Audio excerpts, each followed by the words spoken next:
All right, we'll just start with your name and title, please. My name is Cindy Simon Rosenthal, and I'm the director of the Carl Albert Congressional Research and Studies Center at the University of Oklahoma. And how you spell your name? CINDYSIMON Rosenthal, ROSENTHAL, no hyphen. Okay. Well, just with the coming of the voting and the new governor, how do you foresee following administration in general terms? Well, I think any new administration has lots of challenges in front of it, and in making that transition. A Fallin administration moving from a Democratic administration under Governor Henry to a Republican administration under Governor Fallin will have many appointments that they face. Certainly, preparation of a first-time budget will be a huge challenge. And then there will be some policy issues that will follow later on that are going to be critically important. But the transition period is going to be one that demands a lot of a new governor, and particularly this governor. Okay.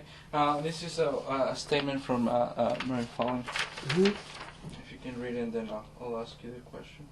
You want me to read it? Oh, or Yeah, just and then sorry. read it for this? No, just Okay, for yeah. yourself. Mm-hmm. Okay.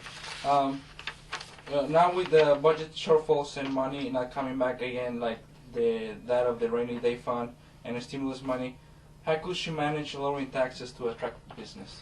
Well, I think that there's always a difference sometimes between the promises of a campaign and then the realities of governing. And certainly the budget that will confront the new governor has a huge hole in it. Last year, the legislature, I think, appropriately used the last of its rainy day fund as well as the stimulus money, but they also put on hold some tax incentives and tax credits. I think the new governor is going to have to be looking at a combination of cuts as well as postponing any additional tax credits. I don't see how that budget can be put together with a really dramatic lowering of taxes going forward. So that's going to be a challenge that the new governor is going to face, the realities of a budget that has a huge budget hole in it. Okay. Will Fallin push Oklahoma to fiscal conservatism?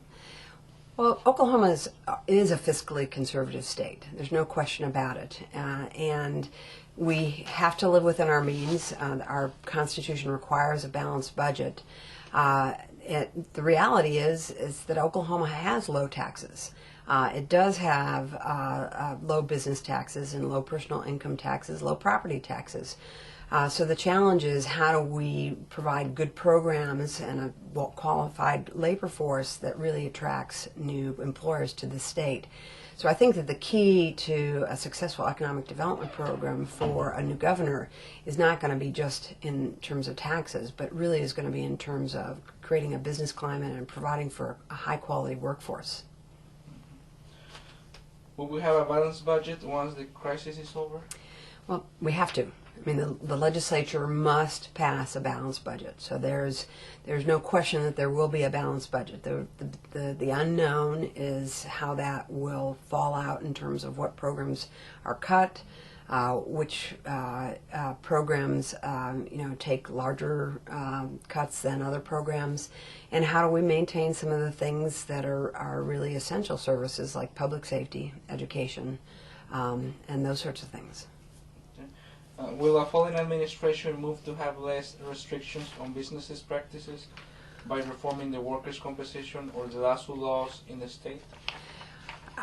That's one of those questions that I'd have to speculate on. Certainly, there are some who feel that the workers' compensation laws are a handicap in terms of the business climate.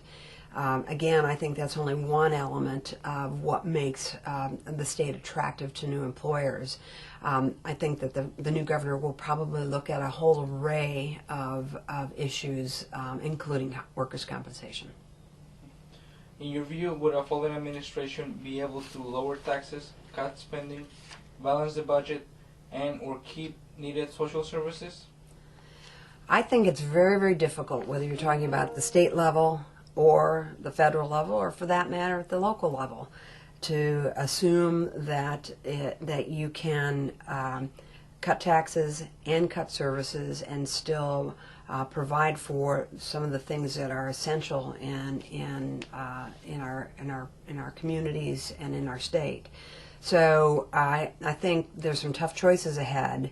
I don't think that a Fallin administration can do all of those things and still come out with a positive business climate and one that is attractive to out-of-state employers. How failing or succeeding will impact the Oklahoma population? Say that one again. How failing or succeeding will impact the Oklahoma population? You know, going back to that last one question.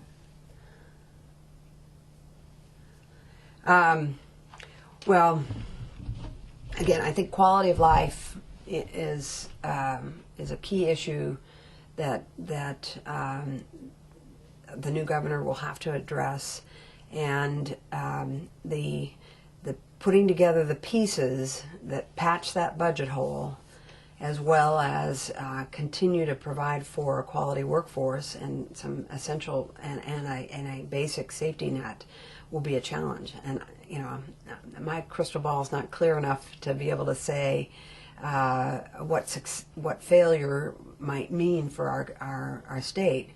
I do know that success will mean that we will be an attractive place for new employers, and will also be an attractive state in terms of taking care of our citizens.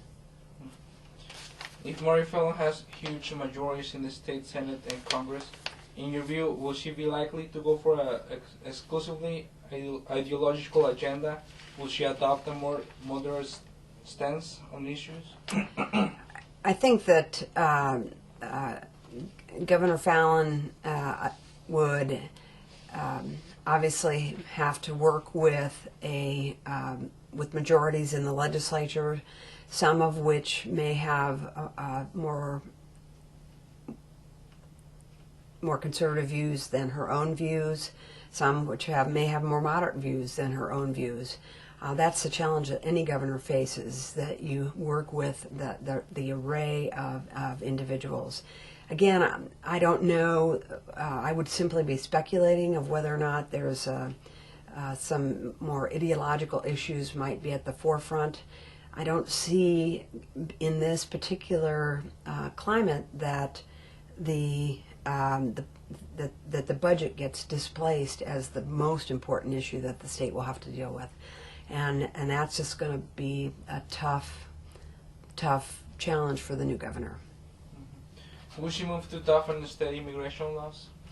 I can't speculate on where she'll go with immigration.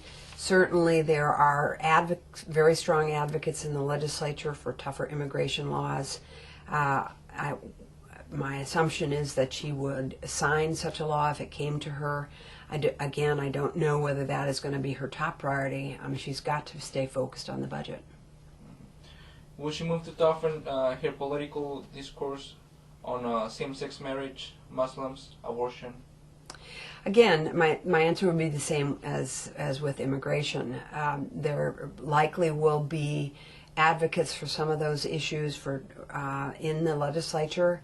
And I think she will be challenged to keep the focus on that public policy issue, which is going to be the most important, and that is the budget.